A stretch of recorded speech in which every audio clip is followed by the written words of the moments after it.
Actually ఈ trailer release function చాలా పెద్ద ఫంక్షన్గా ముందు ఆలోచించాం. కానీ 9వ తారీఖున ఈ సినిమా రిలీజ్ చేయాలని నిర్ణయించబడింది. ఫస్ట్ టైం అఫీషియల్గా నేను ఈ సినిమా 9వ తారీఖు రిలీజు అని చెప్తున్నాను. యాక్చువల్గా 2వ తారీఖు రిలీజు, అంతకుముందు రిలీజు అనుకున్నాం.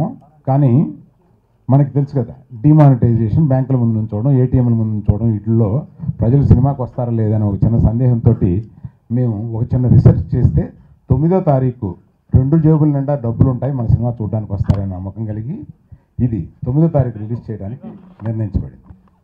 ఈ 9వ తారీఖు రిలీజ్ చేయడానికి ప్రీ రిలీజ్ ప్రజాదీవన ఫంక్షన్ లాగా ఒకటి చేయాలని అనుకుని దాన్ని పెద్దదిగా చేసి అది 4వ తారీఖున ఆ ఫంక్షన్ చేయాలని అనుకున్నప్పుడు ఈ ట్రైలరు అప్పటి వరకు ఈ ట్రైలర్ చూసిన తర్వాత నాకే ప్రోగ్రాంలన్నీ మార్చేశాను.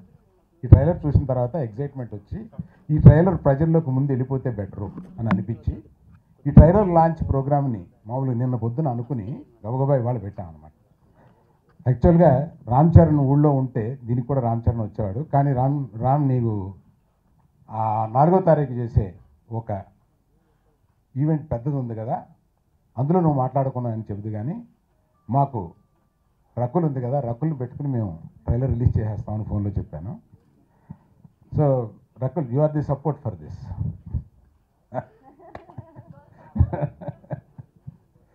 సో సినిమా గురించి చెప్పడానికి ఇంకా మేము మా ఆశలు ఏంటంటే మామూలుగా 4వ తారీఖున ఒక పెద్ద ఫంక్షన్ చేసి అక్కడి నుంచి వైజాగ్, తిరుపతి, విజయవాడకు కూడా వెళ్ళి ఈ సినిమా గురించి ఎలుగెత్తి చెప్పాలన్నంత కోరిక ఉంది. అది ఎన్ని నెరవేరుతాయో త్వరలో చూద్దాం. ట్రైలర్ని 9వ తారీఖు రిలీజ్ అనుకున్నాం కాబట్టి ప్రజల్లోకి ఇది పంపించడం బాగుంటుందని చెప్పి అనిపించి ఇది నిన్న అనుకుని ఇవాళ ఎవరెవరున్నారు కనుక్కుంటే రకుల్ ఉంది ఊళ్ళో. ప్లీజ్ రకుల్ వస్తావా, మన ట్రైలర్ రిలీజ్ చేసేద్దామని అడిగి ఈ ట్రైలర్ రిలీజ్ చేశాము. థింక్ రెస్పాన్స్ విల్ బి అంటే నాకు నిన్న మొన్న రాత్రి చూసిన తర్వాత ఫుల్ ట్రైలర్ తయారు చేసి మా ఎడిటరు, డైరెక్టరు తయారు చేసి నాకు మొన్న రాత్రి చూపించారు. ఒక ఎక్సైట్మెంట్ వచ్చింది. సో సినిమా ఎలా ఉందో నాకు తెలుసు. నేను ఇంకా బోల్డ్ అకేషన్ ఉన్నాయి కనుక సినిమా ఎంత గొప్పగా ఉంది అనేది మిమ్మల్ని ఎగ్జైట్ చేయడానికి నా దగ్గర కొన్ని ఉన్నాయి, నెమ్మదిగా చెప్తాను తర్వాత. మేజర్ ఈవెంట్స్ ఏంటంటే 4వ తారీఖున మనం ప్రీ రిలీజ్, ప్రజలు ఈ సినిమాని దీవించాలని కోరుతూ ప్రీ రిలీజ్ ఫంక్షన్ ఒకటి పెద్దదిగా చేయబోతున్నాం. దాంట్లో ముఖ్య అతిథులు ఎవరు ఏమిటి అనేది త్వరలో మేము మీకు చెప్తాము. ఆ తర్వాత ఈ సినిమా ప్రీమియర్ ఇంపార్టెంట్ ఏంటంటే ఈ సినిమా ప్రీమియర్ యుఎస్ఏలో జరుగుతుంది. అంటే యూనిట్ అందరూ యుఎస్ఏలో వెళ్ళి ప్రీమియర్ చేస్తారు. That is one of the, అంటే తెలుగు సినిమాలు జనరల్గా చాలా తక్కువగా జరుగుతూ ఉంటాయి. That is one of our excitement. అంటే ఇలా వెళదామని అనగానే మా యూనిట్లో డైరెక్టర్ గారు, ఏంటి సార్ ఓవర్ కాన్ఫిడెంట్గా ఉన్నారు మీరు, అంటే యూనిట్ని తీసుకెళ్ళి యూఎస్లోనే ప్రీమియర్ చేసే అంత కాన్ఫిడెంట్గా ఉన్నారేంటి అని అన్నారు. అటువంటి కిక్ ఇచ్చింది సార్ మీ సినిమా చేసిన తర్వాత చూస్తేను అని చెప్పాను. సో ఈ 2 మేజర్ ఈవెంట్సే కాకుండా ఈ మధ్యలో వైజాగ్, విజయవాడ, తిరుపతి కూడా వెళ్ళాలని కొన్ని ప్రయత్నాలు జరుగుతున్నాయి. అవి సక్సెస్ అవుతాయని ఆశిస్తున్నాను. సో ఈ యూనిట్ని రిలీజ్కి ముందే ఈ చోట్లకు తీసుకెళ్లాలని ప్రయత్నాలు జరుగుతున్నాయి. 2 స్టేషన్స్ కన్ఫర్మ్ అయినాయి, న్యూజెర్సీ అండ్ శాన్ ఫ్రాన్సిస్కో. 3వ స్టేషన్లో కూడా ప్రీమియర్ చేద్దామని అనుకుంటున్నాం. These 2 are confirmed. Total unit అక్కడికి వచ్చి ప్రీమియర్లో పాల్గొంటుంది. That is what I wanted to share with you. Thanks. అతిథులు అందరికీ నా హృదయపూర్వక నమస్కారములు. చిరంజీవి గారు కెరీర్ స్టార్టింగ్లో ఆల్మోస్ట్ ఆల్ ఖైదీ కన్నా ముందు సినిమాలు కోతలు రాయడని,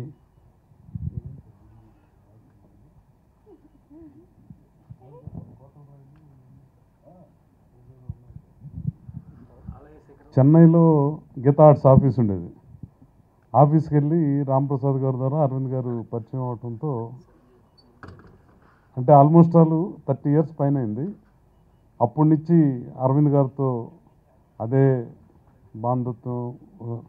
అదే బాంధవ్యం, అదే స్నేహం కొనసాగుతూ ఈరోజు అరవింద్ గారి పక్కన నా పేరు వచ్చేటట్టు చేసుకోగలను అనేది నిజంగా ఇంత పెద్ద బ్యానర్లో నిజంగా నేను ప్రివిలేజ్గా ఫీల్ అవుతున్నాను.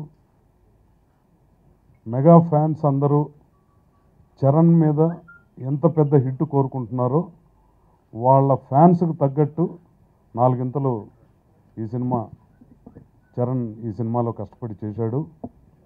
ఎంత బాగా చేశారు, ఎంత బాగా తీశారు అనేది డైరెక్టర్ గారు కూడా ఈ సినిమా రిలీజ్ అయిన తర్వాత ఫ్యాన్స్ అందరూ కూడా తలెత్తుకునేటట్టు ఒక గొప్ప చిత్రం, చాలా మంచి చిత్రం ఇది.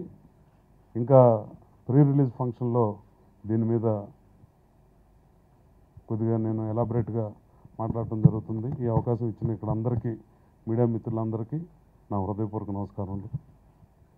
Sir, good evening everyone. అందరిలాగే నేను కూడా 9th కోసం ఎదురు చూస్తున్నాను. I'm exciting. ఈ సినిమా గురించి నేను ఎక్కువ చెప్పలేను, ఒకటే చెప్పగలను. ఏంటంటే ఈ సినిమాలో జనరల్గా డైరెక్టర్, ఎంటైర్ యూనిట్ అందరూ కష్టపడతారు ఫుల్గా. బట్ ఈ సినిమాలో అందరికన్నా ఎక్కువ కష్టపడ్డది చరణ్ ఓన్లీ. అది నేను ప్రత్యక్షంగా చూశాను. సో నాకు ఈ ఆపర్చునిటీని ఇచ్చిన అరవింద్ గారికి అండ్ ప్రసాద్ గారికి నా కృతజ్ఞతలు. Thank you very much. Sir చాలా ప్రెషర్ బిల్డప్ చేసేసారు. ఆల్రెడీ రకుల్ మాట్లాడుతుంది అని. 20 minutes మళ్ళీ ప్లే చేద్దాం ట్రైలర్ లాగా. సో ఫస్ట్లీ నాకు నేను చెప్పాలి అంటే ఈ మూవీ చాలా స్పెషల్ అండి. ఎందుకంటే చాలామందితో సెకండ్ టైం పని చేస్తున్నాము ఈ మూవీలో. గీతా ఆర్ట్స్ అరవింద్ గారుతో, సూరి సార్తో కిక్ 2 తర్వాత, అండ్ చరణ్తో బ్రూస్లీ తర్వాత. And I think it's the best bunch of people that anyone can think of working with, and I'm really happy that I got to associate with them. And ee movie vachin mundu, this was one of my favorite films Tamil lo, and నేను obviously అనుకోలేదు remake ఉంటుంది వస్తుంది అని. But it was a film that I really liked, and such an intelligent screenplay. So ఈ movie వచ్చి వెంటనే నేను చాలా జంప్ చేసి ఎక్సైట్ అయ్యి ఈ మూవీ ఎలాగైనా చేయాలి, ఎందుకంటే అందరికీ ఎంత మంచి క్యారెక్టర్ ఉంది. ఆ మూవీ కూడా తెలుగు సినిమా కోసం ఒక కొత్త స్క్రీన్ ప్లే ఉంటుంది. I think it's a very intelligent film with a very tight screenplay, and definitely Charan kuda oka kotta look lo kanipistunnaru. Andaru chepparu already chaala kashtapadaaru. We used to discuss diet and his workouts all the time because our body meeru chusaru kada trailer opening lo. So he's really worked very hard for that, and we've all seen that. So I really hope that you all like the film. Meeku trailer nachindi, and I hope you like the trailer, and I hope you really enjoy the film also. And yeah, thank you so much.